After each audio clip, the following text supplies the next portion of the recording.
simplemente por preguntarte un poco qué estás notando de diferencia entre lo que es autopublicar con estar ya en este mundillo Pues de la literatura. lo primero, agradecerte a ti que me estés presentando hoy aquí. Es un verdadero placer. Me encanta venir a Cuenca. Yo estuve con Alberto en 2000, lo estábamos comentando antes, en 2021. En 2021, cuando no nos conocía, él más, él ya tenía más recorrido. Porque yo vivo aquí y me conocía. Bueno, por lo que fuera, pero a mí no me conocía nadie. Por... Y ahora tampoco me conoce nadie, pero un poquito más que en aquel entonces. Y yo me sentí muy bien, es una ciudad que me encanta. Entonces os agradezco mucho que estéis aquí. Muchas gracias a la librería El Girasol por cedernos el espacio. Y contestando a eso del frío, es que yo vengo de Alicante y en Alicante hace mucho calor, ¿vale? Pero calor de verdad, no como este. Yo aquí, yo no sé si a esto lo llamáis verano, pero yo aquí tengo frío. Él ha dicho que se ponía la rebequilla esta noche hay que llevar algo porque es increíble. En Alicante es brutal, es una barbaridad. Pero bueno, reconduciendo, además de los agradecimientos, reconduciendo un poquito hacia la pregunta que me has hecho, diferencias hay muchas. Es verdad que pese a que son mundos relacionados, la autopublicación no deja de ser un tipo de literatura.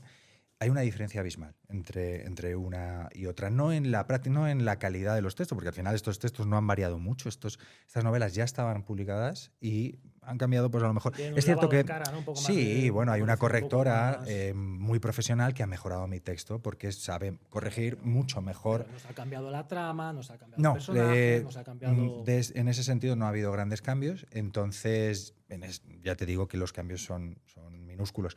Pero a nivel de repercusión yo sí que he notado una gran diferencia, en el sentido de que, bueno, pues a mí las redes sociales, yo tenía un número de seguidores, ahora ha crecido, me escribe mucha más gente. Antes, recuerdo que siempre me pasaba, llegaba un mensaje y era como, madre mía, llega un mensaje, vamos a contestarlo.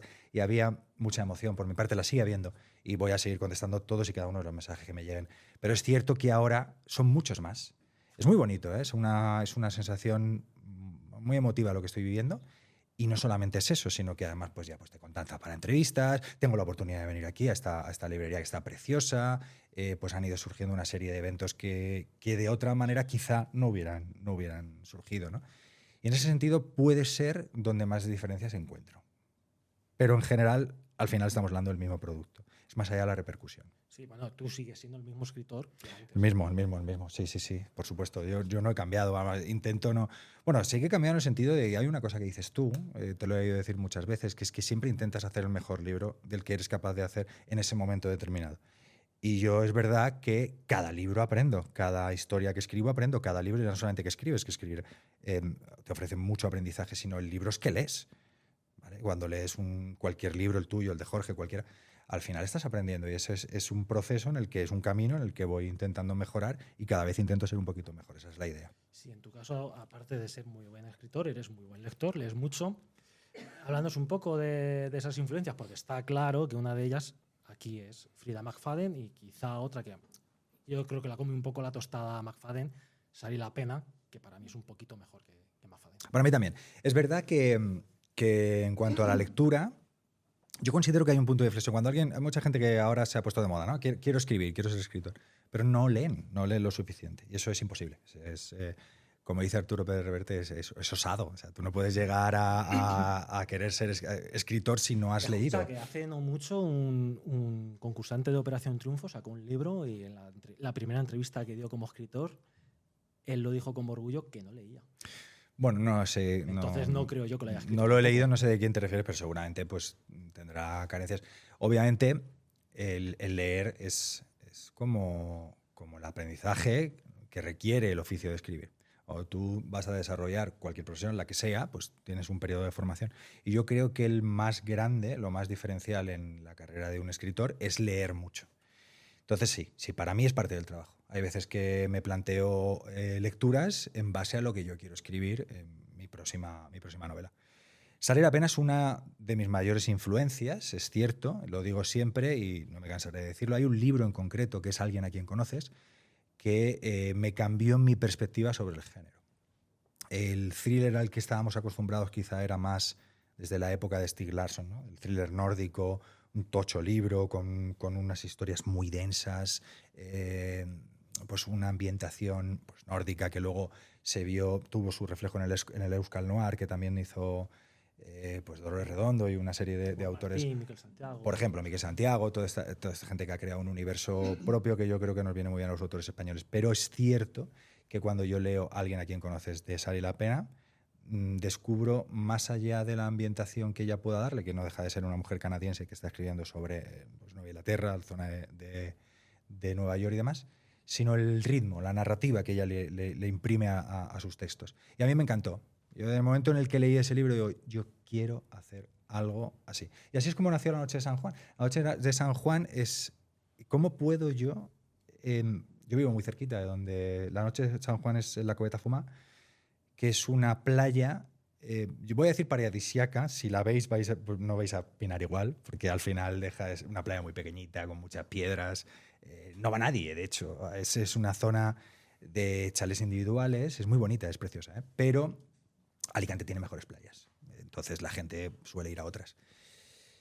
Pero es mi barrio, yo vivo muy cerquita, lo conozco desde muy pequeño, me ha encantado siempre, entonces digo, yo quiero trasladar una historia parecida a lo que ha hecho Sari La Pena en Alguien a quien conoces y lo quiero hacer en mi barrio o cerca de mi barrio. Entonces así nació la idea de La Noche de San Juan. Por eso te digo que esa influencia de Sari para mí es la más importante en mi carrera porque marcó un antes y un después. Luego hay muchas más, tampoco te quiero soltar aquí el rollo de empezar a decirte una y otra, pero esa sin duda y ese libro en concreto marcaron un antes y un después. Estás diciendo una cosa que muchas veces los lectores no nos damos cuenta de todo ese trabajo que hay previo.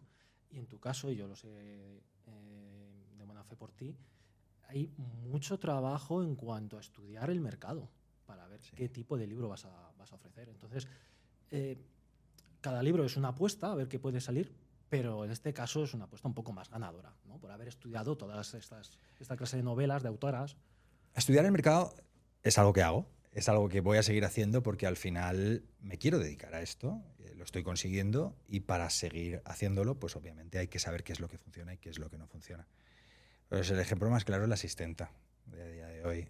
Desde que salió la asistenta ha salido la niñera, la profesora, la enfermera. No quedan librera, profesiones. La librera, que pues, no creo que sea ella, buena. que quizá era la que más derecho tenía a hacerlo, ha sacado la profesora. Es decir, que ya no quedan... La novia. Ella misma. Sí. Es que hay tantas... La canguro. Sí, la canguro también. Bueno, pues nos hemos quedado sin profesiones. Al final es una fórmula ganadora que ella pues, ha facilitado el terreno para los demás. Y aprendemos mucho de ella. Yo he aprendido mucho de la asistenta.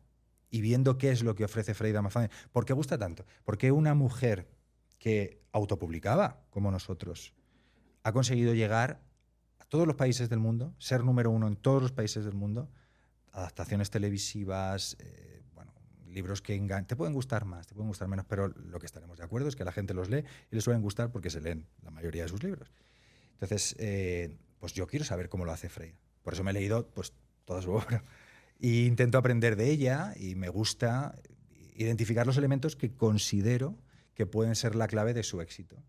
Y luego darles mi propia voz, que ahí es donde está quizá la parte más difícil, ¿no? Porque yo creo que uno de los puntos fuertes de Freida es su voz femenina, que tiene, pues probablemente sea la voz femenina más adictiva del panorama actual, porque lo hace muy bien. Al final te puede estar contando una idea que no tiene mucho trasfondo, es muy simple, que no tiene mucho... Bueno, pues esto lo podemos hacer cualquiera y no deja de ser una historia, pero ella le da una voz que no puedes soltar el libro.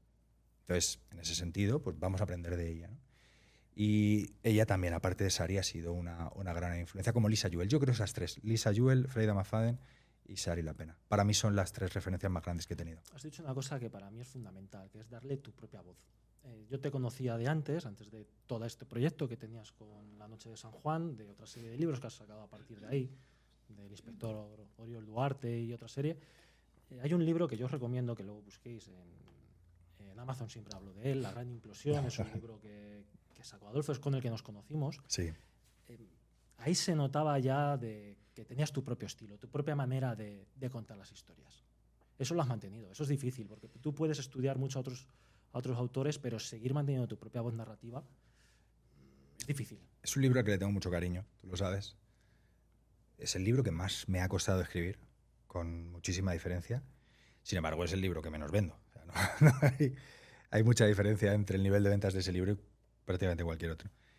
Pero bueno, es una idea que no es para todo el mundo, muy alocada quizá, y con un estilo muy propio. Pero me sirvió para aprender. Es cierto que volvería a escribir ese libro 500 veces si hiciera falta, porque me sirvió mucho escribir ese libro. En el propio libro viajaban 500 veces. Sí. En el tiempo, ellos también volverían a le tengo mucho cariño, es verdad que he evolucionado. A veces cuando me hablan de ese libro digo, bueno, es cierto que lo volvería a escribir, pero no voy a volver, al menos por ahora, a hacer algo similar, porque he encontrado algo que me divierte más.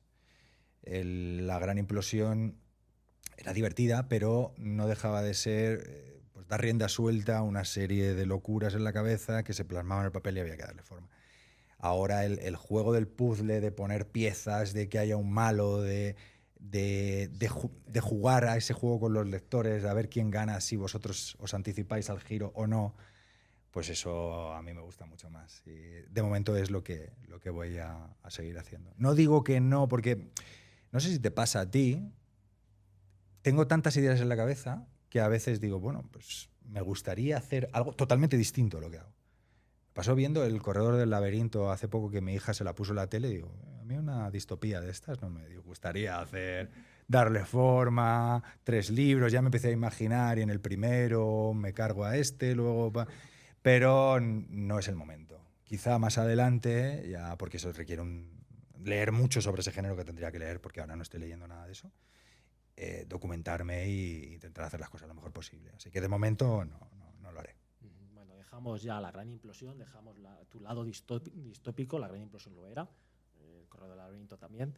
Nos centramos en la trilogía. Voy a hacer una pregunta, pero no te la voy a hacer a ti, la voy a hacer a los que estéis aquí, porque varios sois lectores de Adolfo, y yo os quería preguntar, que hayáis venido ya indica que os ha gustado mucho, y yo querría saber por qué os gusta tanto y por qué os gusta Gabriel Somoza.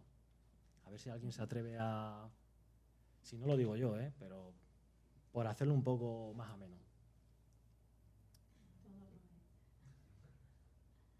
No les ha gustado. Tú tranquilo.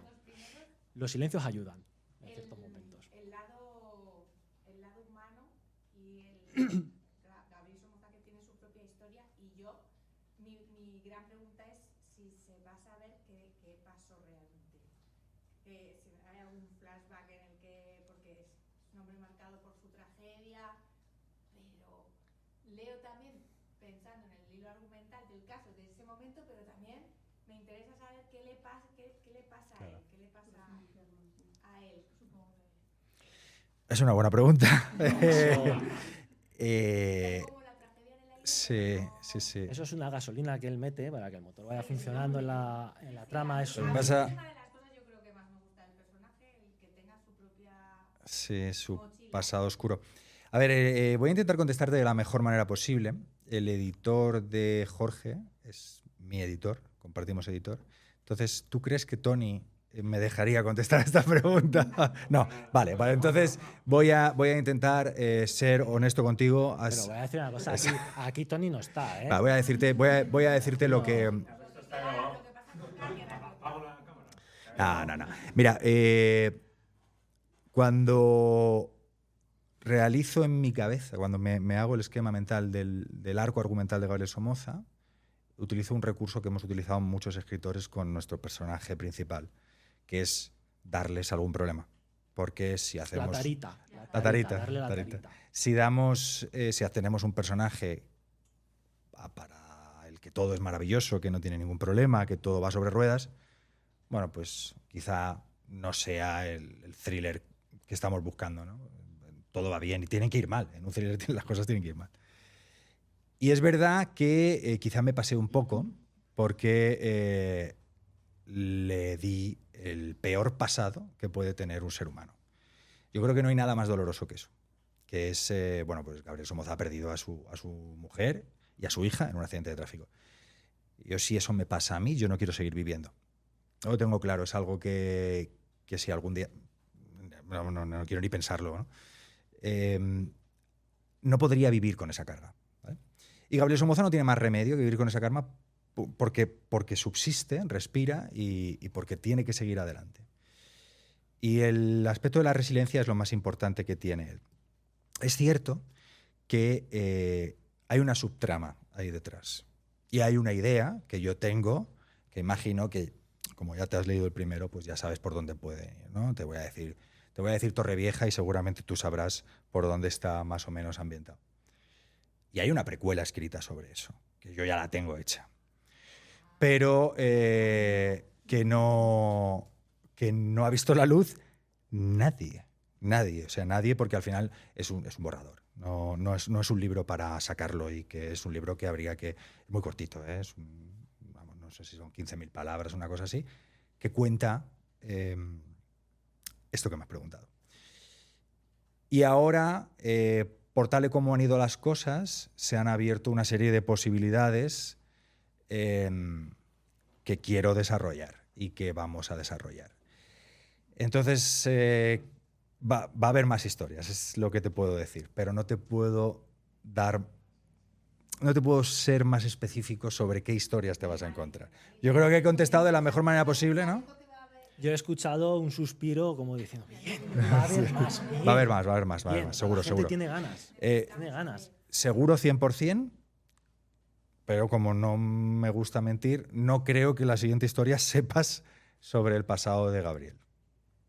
Pero lo sabrás, tranquila que lo sabrás. En el segundo sí que seguirás sabiendo, ¿no? Yo es como no me he leído el segundo. Yo solo he leído el primero. En el primero sí es introducción. Supongo que en el segundo y en el tercero no. Esto, No, son... esto es marketing. Se van dejando Este es caer un crack en eso. Pero no pistas. me estás contando. Vas a encontrarte algo que vas a decir, esto seguro que está relacionado. No, Pero terminas de leer el tercero sin saber lo que le ha pasado a Gabriel. lo que ha pasado con... Pasado de su pasado. Terminas el tercero sin saber. Es que la realidad sobre esto es que cuando yo escribo La noche de San Juan, yo concibo hacer una serie de casos. Yo tengo más o menos una serie de casos en la cabeza que quiero plasmar en el papel y que terminan con esta historia, ¿no? Lo cerramos de esa manera. Luego La noche de San Juan empieza a funcionar muy bien y escribo La noche de los secretos dilatando ese final. Y La noche de la tormenta termina por estallar, porque gusta mucho el libro, porque resulta que voy a la final del storyteller, empiezo a tener más repercusión, y ahí es cuando me contacta la editorial. Yo ya estaba escribiendo el cuarto. Y el cuarto sí que encauzaba un poco para cerrar, porque tampoco quería hacer una serie de 7, 8 libros, una cosa así, ¿no? Quería hacer 4, 5, algo así. Claro, cuando me contacta la editorial, el universo de Gabriel Somoza lo cerramos. De momento, lo aparcamos, no lo cerramos, lo aparcamos. Y construyo el de Oriol Duarte, que es el que estoy desarrollando ahora. Entonces, la idea era ver cómo iba con la editorial para saber por dónde íbamos a seguir. Llevamos un mes y medio, mes y medio justo. Salió el 11 de junio. Y va muy bien. Entonces, sí que puedo decirte que vamos a continuar con Gabriel. Es que no puedo decir. Es que he tenido una conversación hace poco y no puedo decirte. Yo solo digo que, si después, que ha venido no para puedo. quedarse. No digo en cuenta Mira, que estaría bien, pero... Si me hubieran puesto cerveza en lugar de agua, igual con 2 te digo, Bueno, pues vas a encontrarte esto y duerme esto. aquí esta noche, ¿eh? Duerme aquí esta noche. Y luego se muere no sé hablas quién. Con Jorge también, que Jorge también Es tiene que tengo cosas ganas de contar. contártelo. El problema es que tengo ganas de contártelo.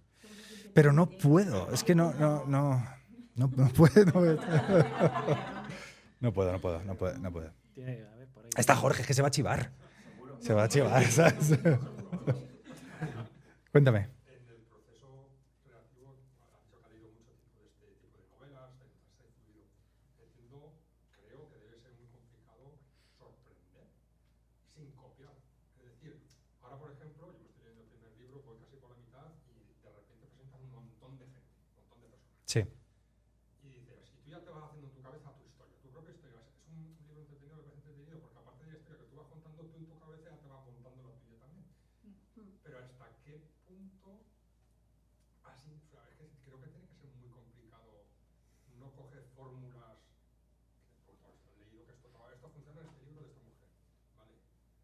A lo mejor feo, en este mundo queda feo utilizando. Bueno, yo creo que los escritores, la gran mayoría, estamos de acuerdo que en literatura está todo hecho y que cambia la manera en la que la contamos. creo que en la mayoría de disciplinas, da igual, cualquier profesión, te vas nutriendo de unas experiencias previas. Hoy en día un médico, por poner el ejemplo más clásico, es mejor médico que los médicos que había hace 30 porque tiene unos conocimientos que han adquirido otros médicos. Y él los desarrolla, mejor o peor, en función de cómo se esmere o de cómo ha estudiado, etc. Y con la literatura pasa un poquito eso. Encontrar una fórmula mágica original que no esté hecha es muy difícil porque llevamos muchos años de literatura a las espaldas y es prácticamente imposible. Prácticamente imposible. Entiendo que pretendéis más captar lo que os he contado, lo que te he dicho antes, que nosotros entremos en la historia. Claro, creo que es lo más importante. Exactamente lo que has dicho tú ahora. Que tú estés leyendo el libro y tú estás leyendo, no dejas de estar leyendo un thriller en el que se te presenta en el prólogo un asesinato y pues es que esto desde Agatha Christie ya, bueno, es que no es la primera, o sea, tú te lees el Orient Express y tengo X personajes y uno de ellos es el malo, ¿no? Vamos a ver quién es y a ver si tú lo descubres antes que yo. Pero hay una serie de aristas, una serie de matices que hacen que el libro pues, sea tu propio libro. Es la geolocalización, parezco el tonto Citimax. Sí, pero que hasta hace poco, la ubicación. hasta hace relativamente poco, siempre los españoles ambientábamos en Nueva York. Bueno, yo creo que ese es un error que hemos cometido. Yo lo he cometido. Mi primer libro está ambientado en Nueva York. Lo hemos cometido muchos porque pensamos que llama más la atención Nueva York. Y nosotros tenemos... claro, yo puedo hablar de la Coveta Fumá mejor que de Nueva York, porque a la Coveta Fumá voy pues, una vez al mes. Como lector lo sientes más cercano. Claro. Está ahí donde Cristo peligroso. Tu zona sí la conozco. Y yo también conozco. ¿Tú conoces Alicante? Yo viví en Alicante, Ah, sí, en Petrer. en Petrer. Tú sabes que hay una guerra mortal entre los eldenses y es una cosa, sí, pero brutal, ¿eh? Entonces tu zona sí, yo lo veo creíble todo. Claro. Si me haces una en Nueva York, yo no he estado, me fío, no sé. Puede tener un aspecto llamativo, ¿no? Nueva York siempre nos ha llamado la atención, es la ciudad de los rascacielos, una de las ciudades más llamativas del mundo, todo lo que tú quieras, pero no tiene lo cotidiano que puede tener mi barrio. Porque además es que mi barrio realmente no es la Coveta Fumá. Bueno, un inciso, para los que no conozcáis el de Petrer, los separa una calle, ¿vale? O sea, hay una calle que separa el de Petrer y se llevan a matar. Es un caso muy particular. Una cosa de locos. El que sí que está en mi barrio es el segundo. Ese es mi barrio. Vamos, yo he vivido ahí toda mi vida. No, la Coveta Fumá no, el Cabo de las Huertas. El Cabo de las Huertas. Yo he vivido ahí toda mi vida. Yo me he criado ahí. Yo iba de pequeño a coger cangrejos a la playa con mis amigos. Nosotros bajábamos a la playa, que no había, pues fíjate, no era ni la mitad de lo masificado que es ahora. Prácticamente estábamos nosotros y los madrileños que venían a las urbanizaciones de la playa y poco más. Sí, porque mira, Y Guillermo. también, sí, él acaba en Cuenca. Entonces, claro, yo puedo hablar de ese barrio con mucho más criterio. Es que no me hace falta meterme en Google Street View para ver una calle o documentarme sobre cómo ha evolucionado. Claro, porque la he vivido. Claro. Yo a mí lo que me pasa como lectora es que cuando cojo algún libro y la ubicación no es real, no entro tanto. Te refieres a los pueblos ficticios. Sí. Además que me gusta cuando no conozco el sitio lo busco en Google. Yo cuando no conozco el sitio viajo para ver el sitio. Sí, eso me pasa. Tú viajas, te vas. Que no existe. ¿Vais a ir a la Coveta Fumá entonces? Pues escucha, sí. Oye, pues yo creo que os va a gustar, ¿eh? Yo es algo que no descarto. Yo qué sé, nosotros toda la zona del Valle del Baztán. ¿Os fuisteis? Sí, bueno. Yo también he hecho ese viaje a costa. A raíz de Dolores Redondo, bueno, de hecho, tú bajas al Valle del Baztán y Junio hay mucha cartelería, hay mucho que lo menciona, y es que lo de Pedro Martí, lo de Eloy Moreno, que lo ha hecho aquí, o sea, hay una vertiente que se llama de rutas literarias y se está buscando con muchos escritores hacer esas cosas. Explote, o sea, incluso antes de que lo exploten y te saquen la ruta literaria, si el libro me hace entrar como en ese contexto, es que es como, ¿por qué no vamos? Sí, claro que sí, claro que sí. ¿Por qué no vamos? Sí. Y te dejas llevar por la historia y sientes que a mí, por ejemplo, Lo ver de otra manera. me gusta mucho que la novela española está ambientada en España, porque si quiero leer novela extranjera mientras también me gusta. Y también hay muy buena, ¿eh? Porque, es que has hablado justo de Nueva York, que yo a mí me encanta Nueva York. Sí. Nosotros hemos ido de viaje a Nueva York y yo me sabía, esta es la pastelería que sale no sé dónde y aquí vende no sé qué. Y decía, pero que estás hablándome de Nueva York, digo, porque me encanta Nueva York, pero si leo algo español, Claro. me gusta que el contexto sea español y además que yo creo que hacéis una, o sea, pues eso, que es importante también para el lector poder tener la posibilidad al alcance de la mano de decir, pues me voy a ir a la De desplazarse a esa zona. A ver, yo Pedro Martí lo quiero muchísimo, pero bueno, hoy he pasado por Almansa. Eso es un secarral. No hay- lo digo porque si vais a viajar, ya te digo, ¿eh? Está Sí, pues, ya te digo, yo a Pedro lo queremos muchísimo, es una persona extraordinaria, un excelente escritor. Claro, pero la Cometa Fuma tiene playa, tiene agua, tiene vida, aparte de molinos. Una pregunta que yo quería haceros a los dos. Porque habéis hablado un poco de los elementos básicos, de los ingredientes básicos que tiene que haber en un thriller. Que en una novela negra, que el otro día con Alberto le preguntaba las diferencias, ¿no?, entre qué es un thriller y qué es una novela negra. Entonces, cuando estáis escribiendo, ¿cómo es ese proceso creativo de tensión entre lo que sabéis que se espera del género y aquellas, a lo mejor, pulsiones que tenéis como escritores, como literatos, ¿no? De, pues a lo mejor explorar más la psicología de un personaje, aunque eso detenga un poco la acción, o recrearos en una descripción, o no recrearos, porque, o sea, ¿cómo es este debate interno, ¿no? Esa tensión entre lo que se espera del thriller y lo que queréis contar vosotros? No, aquí presentas tú, ¿eh? O sea, no quiero Bueno, a ver, quitar Alberto, Sí, pero Alberto creo que es una persona que podría contestarte perfectamente a esa pregunta, porque tiene A ver. mucho bagaje. Bueno, mucho bagaje. Yo creo que tú cuando te pones a escribir una historia, al final, por lo menos a mí, lo que más me cuesta, y estoy convencido que a Adolfo y a Jorge también, lo que más cuesta al final es encontrar el tono. Encontrar cómo quieres contar esa historia. Va a ser un poco más fresca, va a ser más turbio, va a ser todo... Y una vez que encuentras esa voz del narrador, de los personajes, una vez ya te fluye. Y todo eso precisamente que estás diciendo te acaba saliendo solo. La historia te va llevando un poco... aquí yo creo que nadie se sienta diciendo voy a escribir un thriller histórico con una parte distópica, con no sé qué. No, tú piensas una historia y la acabas desarrollando con las herramientas que tienes en ese momento. Y yo, por ejemplo, en el caso de Adolfo, lo que yo creo que él ha sabido hacer cosas muy buenas en cuanto a encontrar una localización, que estabas hablando, al final es una localización de España, pero con una noche concreta que se puede extrapolar a todo el territorio, a toda España, con un personaje que muchas veces hemos hablado también tema de clichés, algunas veces hemos hablado con Jorge, he hablado contigo, lo de la tarita, lo que se dice de la tarita, bueno, es un personaje que te invita a seguirle, ¿no? Gabriel Somoza es un personaje que incluso te da hasta pena, hay veces que te da hasta pena. La gente empatiza con él. Y claro, pero empatizas en 2 capítulos. En 2 capítulos has empatizado con él. Y luego, pues tienes también pues, frases cortas, capítulos cortos, una lectura muy ágil, cliffhangers continuos. La historia no es que vaya avanzando, que sí, es una historia en movimiento, que yo creo que eso es algo que se le pide a los thrillers, que la historia siempre esté en movimiento, sino que creo que aquí es el punto más fuerte, se va ampliando. Parece que es lo mismo, pero no es lo mismo. Cuando digo movimiento, al final es pues el personaje, vamos siguiendo al personaje y van pasando una serie de cosas. Cuando se va ampliando es que lo que tú como lector tienes en el radar va aumentando, ¿no? Va superando ese misterio que tienes inicial, va creciendo y te va haciendo pregunta hasta que llegas. Lo tienes rumiando en la cabeza. Hasta que llegas a un momento que ya hay que dar respuestas. Pero es que yo creo que ahí viene el truco de La Noche de San Juan. Llegas a esa parte final cuando ya vas con las respuestas y te sigue suscitando más interés todavía.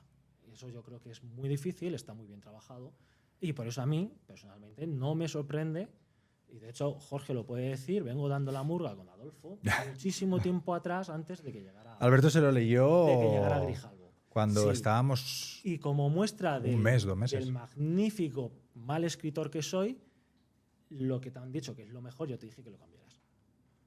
Bueno, no, Para es que una... cuenta de- Es, No, pero es cuestión de opinión. claro. Claro. Bueno, más que cambiaras, te dije que lo integraras de otra manera. Sí, Un tipo de- bueno, esto al final una novela no tiene por qué gustarle a todo el mundo y hay gente que a lo mejor conecta más con unas partes que con otras o no conecta directamente. No pasa nada, no es algo que primero te vaya a echar en cara jamás y segundo no creo que sea relevante porque al final podría haber funcionado incluso mejor si hubiéramos hecho los cambios que... Pero bueno, no, Fijao, ¿eh? no lo sé, es que no lo sabemos, es que no hay una bola de cristal. Yo sí que hay algo que, a colación de la pregunta que has hecho, que me apetece contarte, que no he contado muchas veces, pero que es cierto que yo creo que contigo no sé si lo he llegado a hablar alguna vez. Y yo tengo un aprendizaje muy grande. Estos libros a mí me han supuesto profesionalizar todo lo que es la escritura. Y crezco con ellos. Yo cuando escribo La noche de San Juan, tengo unas ideas en la cabeza, una perspectiva, que cambian con el segundo libro. Y yo creo que es en el tercero cuando me doy cuenta de una fórmula que a mí me ha funcionado muy bien. No voy a decir ganadora porque no creo que sea así, pero que es cierto que a mí me ha dado los mejores resultados. Que es que yo baso las historias en el true crime. Cuando tengo que ponerme a desarrollar la escaleta de una novela, empiezo a pensar, pues ahora que le he presentado ya a Tony el siguiente caso, ¿cómo lo vamos a hacer? Yo me siento y empiezo a leer mucho true crime. Mucho. Y la realidad supera la ficción.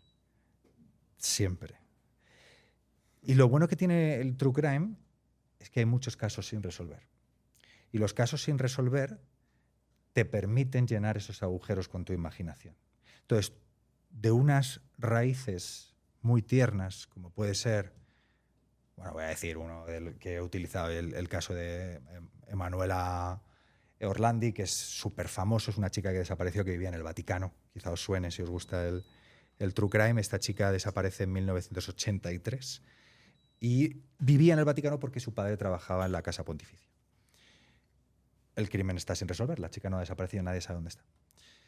Y hay una serie de particularidades detrás, de engaños, de mentiras, de personas que no deberían estar donde estaban, que hacen cosas que no deberían hacer.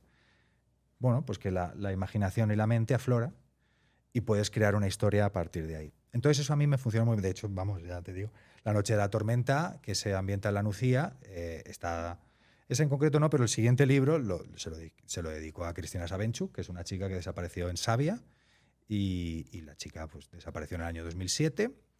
Un día ella tocaba el piano, la protagonista de La noche de la tormenta, que es Kasia Nowak, toca el violín, pero desapareció cuando iba a clase de piano y no se la ha vuelto a ver. Hay muchos agujeros en esa historia. Pues bueno, tú te pones a pensar, empiezas a darle rienda suelta a tu imaginación, te haces tu escaleta, llenas los huecos. Y a mí eso me ha ayudado mucho. Yo creo que la imaginación y la creatividad se trabajan. Es una de las cosas que los escritores no es te sientas, te pones a mirar la pared y se te van ocurriendo cosas. Hay que leer, hay que imaginar, hay que ponerse en escenarios. Y a mí me ha servido mucho.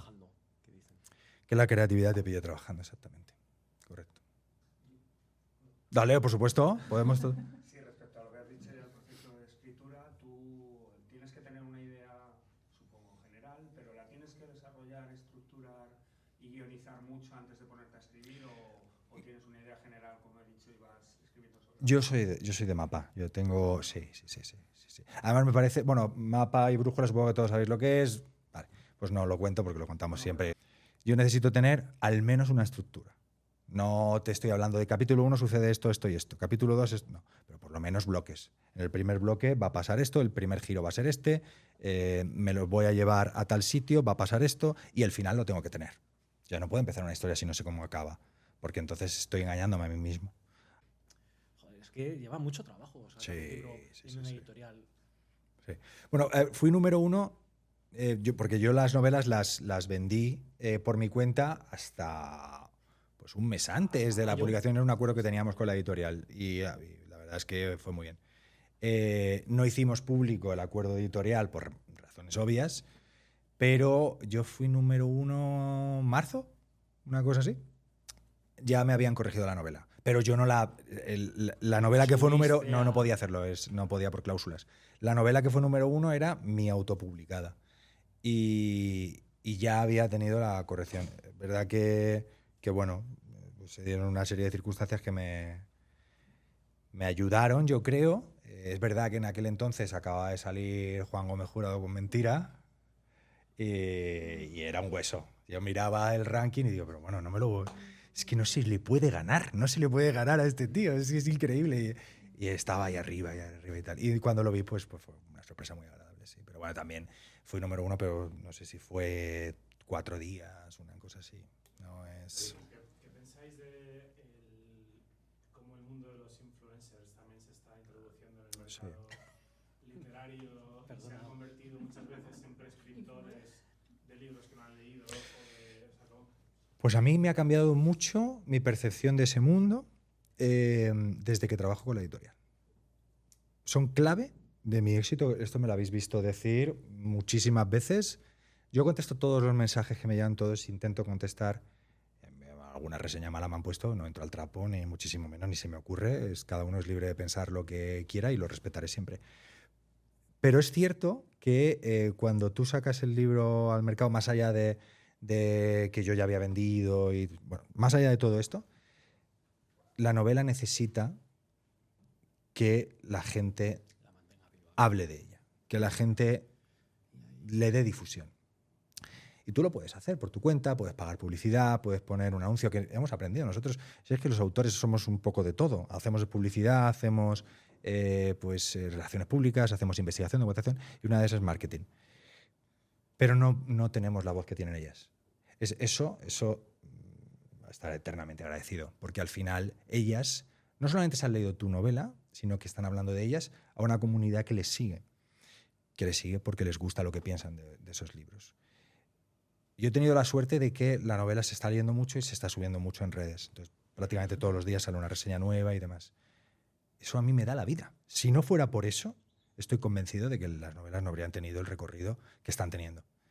Y creo que es clave. De hecho, yo se lo digo a la editorial, mira, tenéis que considerar hacer más envíos. Tenéis que intentar buscar perfiles que nos puedan echar una mano en esto, porque es que nos están dando mucho. Y hay ejemplos de escritores que creo que han sido clave en su éxito. Las redes sociales. Sí. Y al revés. Las redes sociales les han hecho ser escritores. Ah, bueno, ya sé por qué lo dices. No lo voy a decir. Sé por qué lo dices. Mira, yo voy a poner un ejemplo y gracias a Dios que pasó claro, esto. Es Javier Castillo. No, Javier Castillo... O sea, eso es otra historia con él. Y mira, voy a decirte una cosa. Y además sé que Javier Castillo también es una persona que a ti su manera de escribir te ha influenciado un poco. Uh-huh. Yo de Javier Castillo, por ejemplo, puedo decir que por lo menos es un escritor que ha intentado siempre hacerlo mejor. Sí, ha intentado aprender. Sí. Y sigue. Y en Italia más o menos, tendrá una manera... Pero él siempre intenta hacerlo mejor. Cosa que otros no. Eso hay que decirlo. Yo a lo que me refería es que hay... editoriales que utilizan los influencers para ofrecerles sacar algún libro. Yo, por ejemplo, es el caso de J. Linares, tú lo has leído, Bea. J. Linares le llaman directamente, es el director de Élite, de la última temporada de Élite, o de las 2 últimas, y le llaman directamente para Planeta, le llama, oye, ¿tienes algo que podamos publicar? Y gracias a Dios que pasó eso, porque es una novela preciosa, pero también sé qué pasa con otras personas que gracias a una comunidad, pues bueno, le sacan un libro y claro, y ahí siempre estamos, pues mira lo que tiene que luchar Jorge o lo que has tenido que luchar tú o todos para llegar, pero también siempre digo que gracias a esas personas que acaban publicando y que la editorial se garantiza unas ventas, se saca un beneficio que permite apostar por un Jorge, un Adolfo, un Alberto. Pero eso me imagino que pasará también con la autoedición, porque ahora tú puedes recibir un libro, te lo editas tú mismo en Amazon y habrá mucha morralla que a ver el bosque, no deja ver lo que hay encima, porque habrá libros muy buenos como el tuyo, que te Gracias. ha dado el paso a una editorial.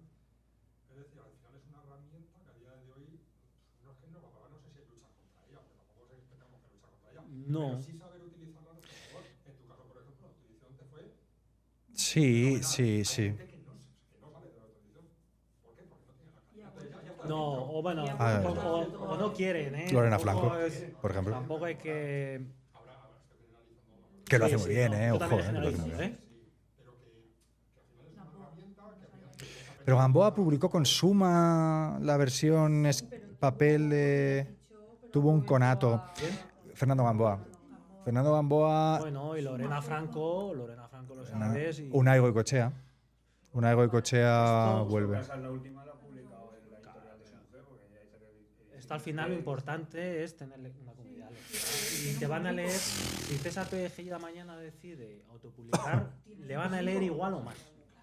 Porque él tiene los lectores, no los tiene la editorial, los tiene él. En su libro pone Gellida Y, ya lo compró y por eso para yo estoy saber lo que convencido, y se lo he dicho alguna vez, estoy convencido que Grijalvo dice, venga Adolfo, vente conmigo, vente con nosotros de la mano, porque él tiene lectores. Aquí habéis venido personas que hace 5 años no sabíais, él estuvo aquí y no sabíais de su existencia. Y es porque él se ha ido labrando una carrera y ahora viene aquí y dentro de 2 años diremos, joder, estuvimos en la presentación de Adolfo. Bueno, ojalá. Seguiré viniendo a Cuenca, me encantará volver aquí porque me encanta esta ciudad, de verdad, lo digo en serio. Que no sé si es un poco de entrometido, pues me mandáis a la mierda y ya está. A mí me gusta eso. Esto se empieza a poner interesante, compañeros.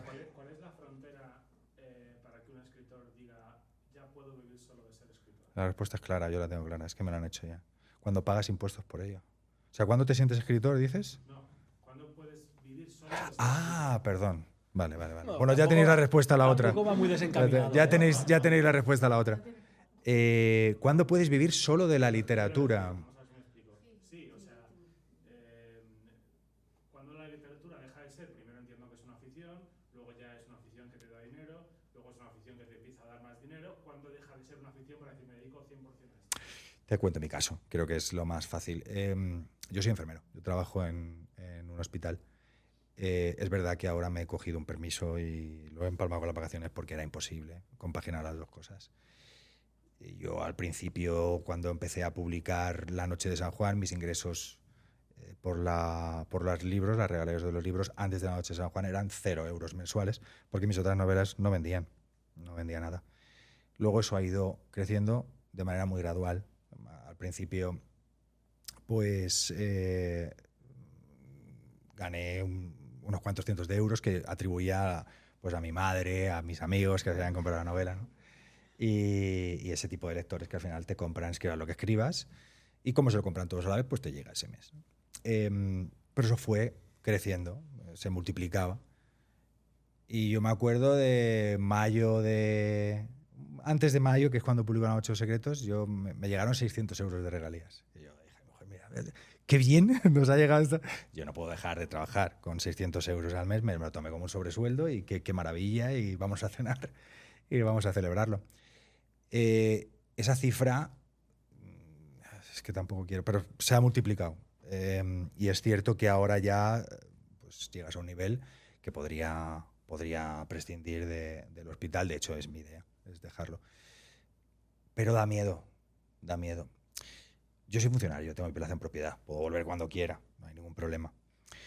Pero es el dar un paso del que a lo mejor quizás sea un poquito precipitado, porque es verdad que llevo a unos números muy buenos de hace unos meses, pero tomar una decisión igual tan importante como para abandonar una carrera que tengo muchos años dedicándome a ella por un año bueno, pues igual es un poquito, ¿no? Entonces me da un poco de miedo, ¿eh? Yo es algo que tengo ahí en la cabeza, que ahora mismo los números dan perfectamente, pero me da vértigo, sí. Entonces al final lo voy a hacer porque es que no tengo más tiempo, no puedo hacerlo, yo no puedo dedicarme a escribir por las mañanas, a las redes sociales por la tarde, a alguna presentación, a algún evento, y además tener que hacer 40 horas semanales en un hospital con noches y con sábados y domingos. Es imposible, no voy a poder.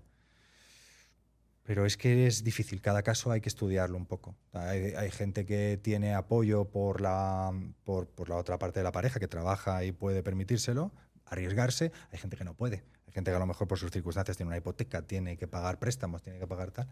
Y es imposible e inviable que se plantee dejarse un trabajo que le está dando sustento para pagar todas esas facturas por algo que está llegando de manera regular, pero que puede no llegar. Porque yo el mes que viene puedo no vender nada. Puede que mis libros dejen de gustar, que deje de vender, y entonces mis ingresos van a ser cero. Yo como funcionario sé que me va a llegar X cantidad de dinero todos los meses. Se lo digo a Alberto, aunque los funcionarios, pues, yo siempre pongo el mismo ejemplo. Un funcionario le puede pegar una paliza al director del hospital en el hall, que le vea todo el mundo, y no pasa nada. Voy a cobrar exactamente lo mismo. Y el director tendrá que demostrar que eso ha sido como él dice. Entonces es difícil, es difícil. Yo voy a dar el paso y voy a dar el paso con miedo, te soy sincero. Gracias por la sinceridad. De nada. Hay que decir que la literatura tradicional se cobra de año en año. Es que eso también es verdad. Lo cual Mm. es jodido, porque Claro. y al final encima te tienes que fiar de lo que te dicen. Sí. Y- ¿Vosotros os fiáis? Mira, puedo interrumpir. ¿De qué? Bueno, yo, a mí solo me han hecho, yo la saqué a finales de noviembre, solo me han hecho hasta diciembre. Con las anteriores pues tampoco funcionaron como para no fiarme. Pero a ti tú estás tranquilo, Pero ¿no? sí que me fío porque hay una gente detrás, una gente que también se lleva su porcentaje y que está muy pendiente de todo. Si puedes explicar esto, no sé de qué estáis hablando. Sí, de las ventas de los libros. Sí, pero Es anual. ¿por qué te tienes que fiar? ¿En qué sentido? Pues porque la editorial puede vender 1000 libros y tú ni te enteras. Y decirte que Y decirte, he vendido 3. Y tú te quedas. A ver. Sí, yo me fío, pero quería saber lo que ellos. Es verdad, Bueno, siempre dicen que hay un 10% de libros que desaparecen. Eso es una frase que se dice mucho en la edición tradicional. siempre hay dos cifras, la que da la editorial y la real.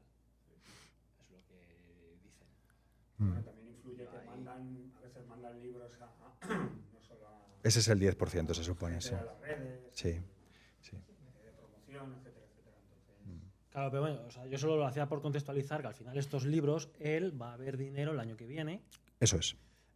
mientras que de Amazon, Todos los la meses. publicación todos los meses es una rueda que tú cobras de 2 meses atrás, que entonces eso es lo que te daría un poco más de seguridad en caso de dejar. De hecho, Pero yo esto al final es una apuesta porque tú, como tal, lo que ha dicho te es tal acabas cual. de entrar. Acabas de entrar en este mundo. Exactamente por lo mismo. Es decir, a nosotros nos dan un anticipo, que el anticipo puede ser grande, pequeño. En nuestro caso, pues no es para dejar de trabajar. Y todas las ventas de los libros que se realicen en 2026, que es cuando han salido mis novelas, yo las voy a cobrar en 2027. Sí, pero se descuenta o sea, lo que te Más dan el- te descuenta el tienes anticipo y tal. que- Si no llegas, Los otros libros sí que gano dinero con ellos, me lo pagan mes a mes. Me lo pagan mes a Una mes. pregunta, ¿percibís lo mismo? Porque yo, como yo antes, no os he dicho antes yo era de papel, ahora por un problema de la mano soy digital. ¿Percibís lo mismo por un libro en papel que por un libro en digital? No, va por porcentajes. El contrato estándar que solemos tener todos empieza a escalar en torno, cuando eres muy novela, un 8, cuando más o menos establecido un 10, un 12 del porcentaje de cada libro, y suele subir pues, a partir del ejemplar 5.000 o 10.000 o 15.000, subes un poquito, porque ya se supone que has vendido suficientes libros como para que te suban un 1% o algo así. En digital suele ser un 25%. No sé, yo, Jorge, no hemos hablado del contrato nunca, pero imagino que tendrá el mismo, será un 25. Los subsidiarios, que son adaptaciones televisivas, programas de merchandising y tal, suele ser un 75-25 a favor del autor, suele ser más o menos. Y luego Planeta, lo dirá él, porque no lo sé, pero más o menos será muy parecido, ¿no? Debe de estar ahí. por ahí. Está. Más o menos, para que os hagáis una idea, generalmente esta clase de libros el autor se lleva 2 euros, de lo cual hay que descontar también. Sí, claro, 2 euros O sea, brutos. fijaos lo que hay que, Fíjate lo que hay que vender Hay que vender lo que, mucho, hay que sí, vender sí. para dejar de tu profesión y dedicarte. El funcionario dice, bueno, hasta aquí, Sí, volver a pero me da miedo igual, cobrar Pilar. Me da miedo porque Porque es más fácil que ellos, por ejemplo, bueno, no los conozco, pero me imagino que ellos no son funcionarios. Bueno, Alberto no. No, bueno, Por eso pero, te digo, pero Jorge, yo no tengo sé, mi propia pero empresa y ahora a mí me mismo tú creo que lo funciona. tienes más fácil. pues igual soy muy cagón, no lo sé. Yo No, es que- no, es- que yo te entiendo el reparo que dices que te da, pero que Es que- si te comparas con ellos, lo tienes yo creo que más fácil. Es que yo tengo 2 hijas. Entonces, una es muy pequeñita, pero gasta mucho. Y luego la mayor es brutal. La mayor está en Sevilla, que se ha ido a la velada de Ibai. Sí, sí, sí. Bueno, ahora no, ahora ha terminado, ahora está en Isla Mágica, se llama, ¿no? El parque de atracciones de... Mazarrón estuvo ya, bueno, lleva un verano de locos. Es una decisión complicada en el sentido... Sí, puedo volver. Lo que sucede es que yo tengo la suerte de tener un destino que a mí me gusta mucho. Yo trabajo en cirugía plástica y quemados. Es el servicio donde quiero estar y donde no me quiero mover. Te lo guardan 2 años, correcto. Te lo guardan 2 años. Y temo perderlo. Temo perderlo. Claro, el tema es que, y yo lo pienso mucho esto, porque empiezo a pensar, digo, a ver, ¿cuántos escritores? Yo tengo 43 años. A mí me quedan, pues, tal y como va subiendo la edad de jubilación, me quedan unos 40 años de trabajar. Estás en la mitad de vida útil. A día de hoy, unos 23 años más, 25 años más, vamos a ponerle 30 en el peor escenario posible, ¿no? No creo que más de 30. Espero, calla, espero que no.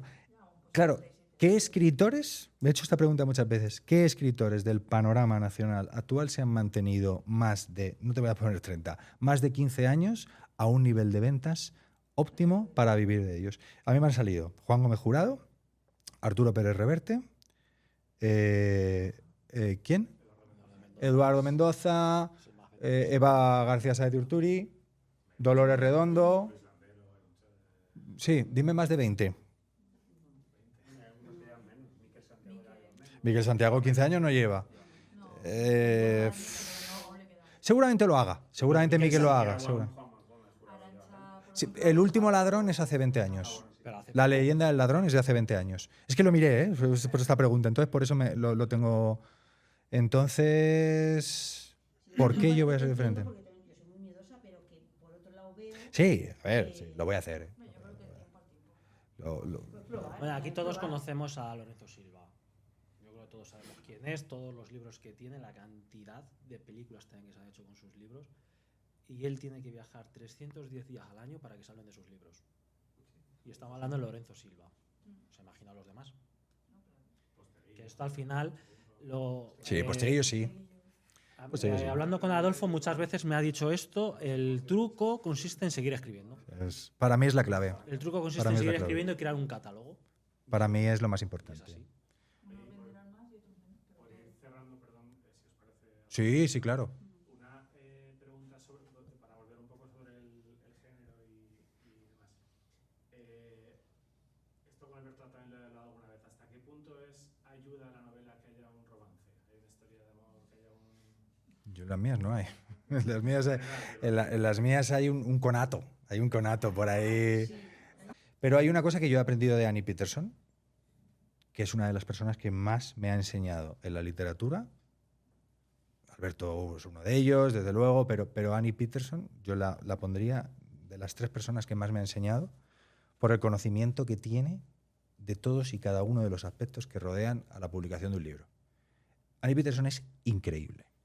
Y digo Annie Peterson porque la que conozco, seguramente el resto de autoras lo sean. Se curra hace cajas, hace cantos tintados en una imprenta especial que hace ella, manda los libros con un cariño, con un esmero, cuida a sus... A mí me ha enseñado mucho a cuidar a sus lectores. Ella tiene una comunidad lectora que la adora, la quiere, y se va a leer, escriba lo que... Y escribe muy bien, ojo. Y va a leer lo que escriba Annie Peterson porque lo ha hecho ella. Si nosotros aprendemos ese tipo de cosas, ya no es tan necesario el escribir una historia romántica entre 2 de tus personajes, sino darle esa perspectiva, esa voz que muchas veces tienen las autoras de romántica. Y yo ahora ya tengo mi teoría. Y esto es impopular, pero la voy a decir. Yo tengo la teoría de que La asistenta de Freida McFadden es una mezcla entre novela romántica y thriller. Y lo tengo claro. Al final estamos hablando de una protagonista que se enamora de un hombre y pasan cosas, no voy a decir porque a lo mejor hay gente que no la ha leído. Pero la base de la historia es un romance. Y a mí eso sí que me ha enseñado a decir, bueno, no mires a otro lado, aprende de ellos. Y a mí me ha servido, me ha servido. Sí, no sé si a lo mejor no he hecho bien la pregunta. Más que relación romántica, relación afectiva, lúdico-sexual. Quiero decir que muchas historias... Que haya carne.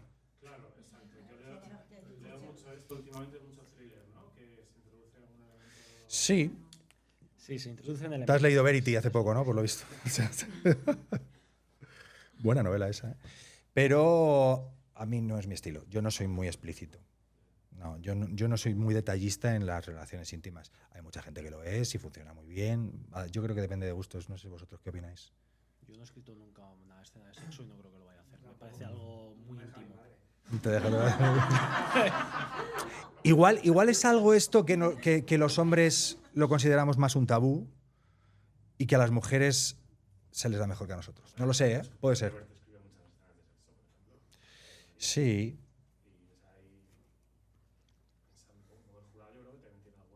Sí, bueno, como él escribe de todo. Al final se puede votar cualquier cosa. No sé qué te decía, que le costaba muchísimo contar las escenas de... No sé. A mí ser explícito tampoco me gusta, ¿eh? A nivel... No te puedo decir el nombre porque no lo sé. Te puedo decir Miquel Santiago, no lo sé. Miquel Santiago no es explícito. No, pero que no. Bueno, es mentiroso, ¿no? Se acuestan, pero dice, nos metemos debajo de las sábanas, algo así, dice. Es que no me acuerdo quién fue que dijo que no se sentía cómodo y que la pasaba así muy rápido. Que no... Que venga. Sí, sí, sí. No, yo no soy muy sexual en los libros. No sé. Mis novelas no hablan mucho de eso. No sé, igual ganarían, ¿eh? Si metiera ese tipo de cosas, no lo sé. Es que para esto hay que documentarse y teniendo hijos pequeños es difícil. Sí. Estamos hablando de... A ver, fue en febrero de 2023. Uf, no sé si ha cambiado. No sé, igual es diferente ahora. Madre mía. Pues muy bien. Iba a cerrar la botella solo. Es que no sé qué hora es, no sé... Llevamos tiempo. No sé si tenéis alguna pregunta más o...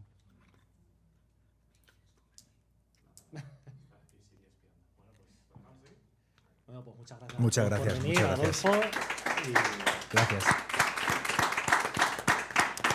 Y gracias a todos a Guillermo y a Almudena por el espacio. Ya está publicada la noticia, es lo que tenemos los periodistas. Que ya está en redes y en la página web. Qué bien. Pues ahora la vemos. Y claro, y ahora pues se firma... Sí, claro va a estar que por sí. aquí